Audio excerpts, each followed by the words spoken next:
उत्तर प्रदेश के मुख्यमंत्री जी को ये कहा, लिखित चिट्ठी के जरिए उनसे रिक्वेस्ट किया कि हम आपसे ये नहीं कहते कि दूसरे मद का पैसा आप इनके रख रखाव पर लगाओ। तो जो देखने वालों का टिकटों का पैसा काफी बड़ी तादाद में इकट्ठा हो गया है गवर्नमेंट के पास, उस पैसे को इनके रख रखाव पर लगाया जाए। तो उत्तर प्रदेश की वर्तमान भाजपा की सरकार ने इस मामले को दिखवाया पूरा, और उसके बाद उन्होंने हमें कमिट किया, प्रॉमिस किया कि हम जो भी पैसा टिकटों को आया है हम दूसरे मद पे नहीं लगाएंगे, बल्कि इन स्थलों के रख रखाव पर लगाएंगे। उन्होंने ये लगाया, इसलिए हमारी पार्टी उनकी आभारी है। वर्तमान राज्य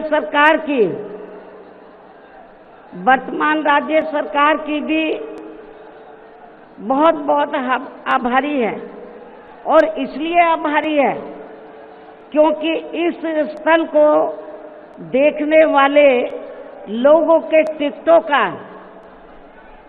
इकट्ठा हुआ पैसा पूर्व की रही सपा सरकार की तरह वर्तमान भाजपा की राज्य सरकार ने इसे दबाकर नहीं रखा है,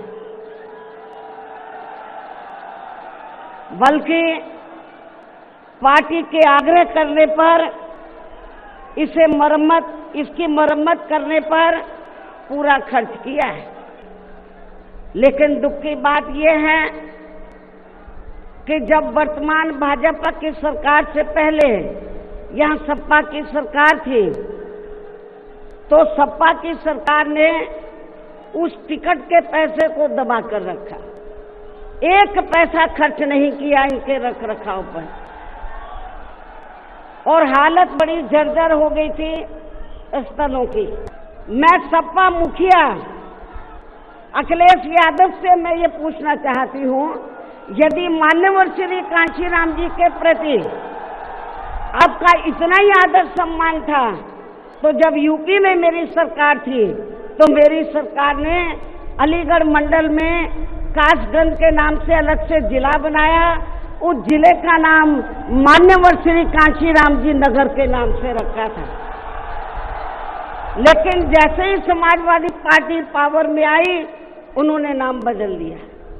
मान्यवर श्री कांशीराम जी के नाम पर हमने कॉलेज, यूनिवर्सिटी, अनेकों संस्थानों के नाम रखे, जनहित की योजनाएं शुरू की। सारी की सारी अधिकांश जो बड़ी बड़ी योजनाएं थी वो सभी की सभी इन्होंने बंद कर दी समाजवादी पार्टी की सरकार ने।